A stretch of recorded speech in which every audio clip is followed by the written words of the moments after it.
Section Hook. In 1963, a 25-year-old man stood at the back of his car at a track meet, selling shoes from the trunk.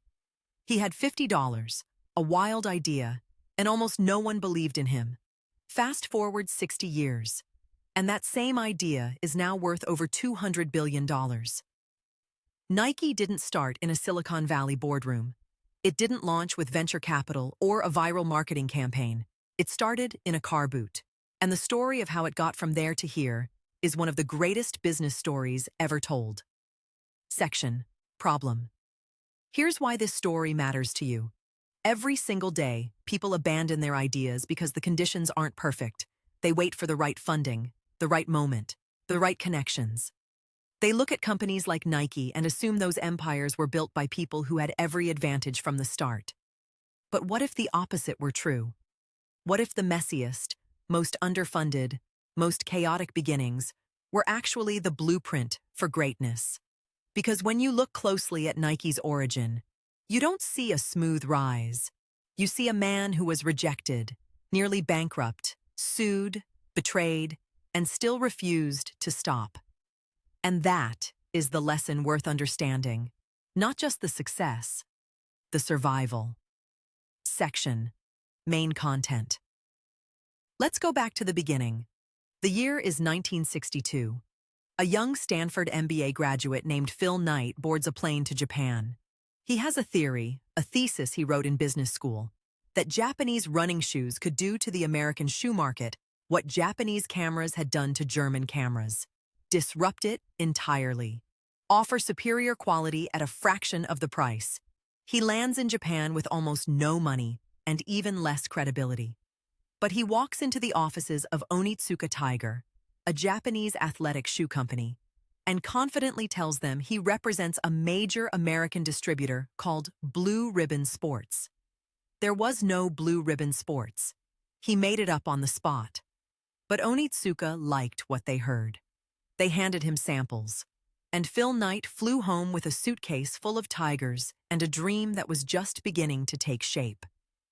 Back in America, he showed the shoes to his former track coach at the University of Oregon, a man named Bill Bowerman. Bowerman was legendary, obsessive about performance, always tinkering, always experimenting, always searching for that extra edge for his athletes. He looked at those shoes and immediately saw potential, and a business partner was born. Each man put in $500. Blue Ribbon Sports became real. For the first 2 years, Phil Knight sold shoes out of the trunk of his car at track meets. He drove up and down the West Coast. He talked to runners, coaches, parents. He wasn't just selling shoes. He was building relationships, gathering feedback, learning the market from the ground up. By the end of the first year, Blue Ribbon Sports had sold 800 pairs of tigers and made $8,000 in revenue. It was small, but it was alive. Then came the innovation that changed everything. Bill Bowerman, obsessed as ever, was sitting at breakfast one morning, staring at his wife's Waffle iron. And something clicked. What if the sole of a running shoe had that same grid pattern? What if it could grip better, perform better, weigh less? He literally poured rubber into the Waffle iron, ruined it completely. But the result was a prototype that would become one of the most iconic shoe designs in sports history, the Waffle sole. It was the kind of insane, impractical, genius experiment that only happens when someone cares more about the outcome than looking sensible. By the early 1970s, Blue Ribbon Sports was growing fast, but the relationship with Onitsuka Tiger was fracturing. The Japanese company wanted to buy out Blue Ribbon Sports.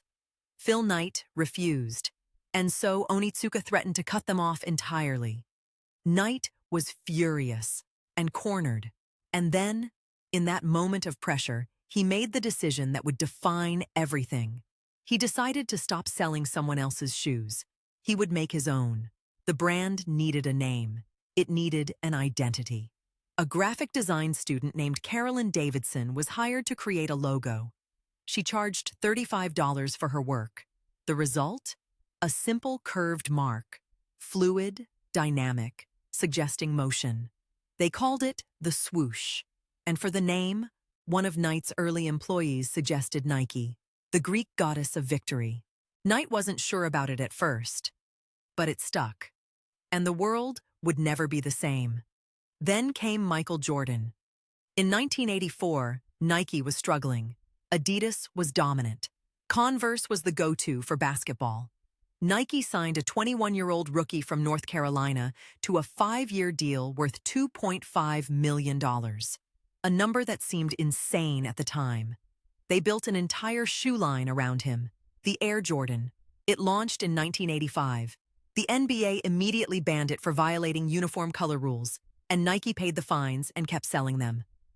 The controversy became free marketing. The Air Jordan sold $162 million worth of shoes in its first year. Nike had just rewritten the rulebook on athlete endorsements forever. Section: Mistakes to Avoid.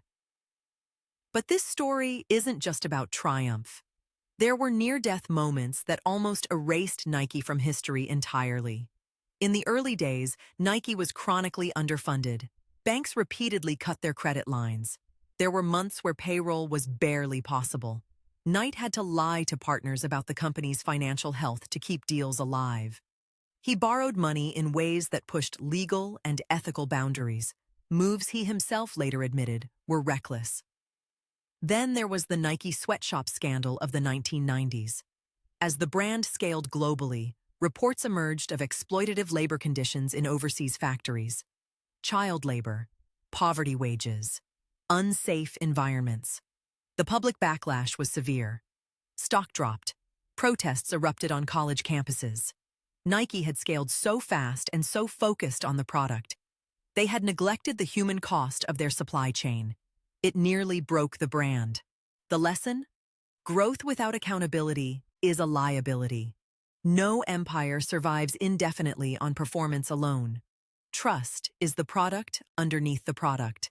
And perhaps the most personal mistake, Knight himself admitted in his memoir that he was so consumed by building the company, he sacrificed time with his family that he could never get back.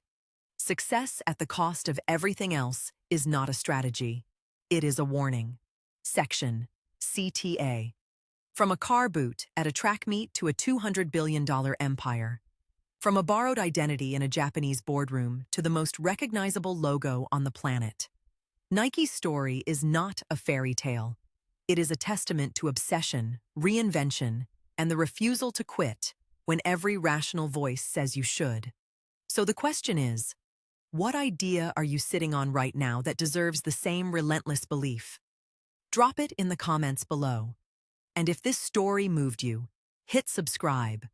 Because every week, this channel breaks down the empires, the failures, and the untold stories that shape the business world. The next one might just change how you see everything.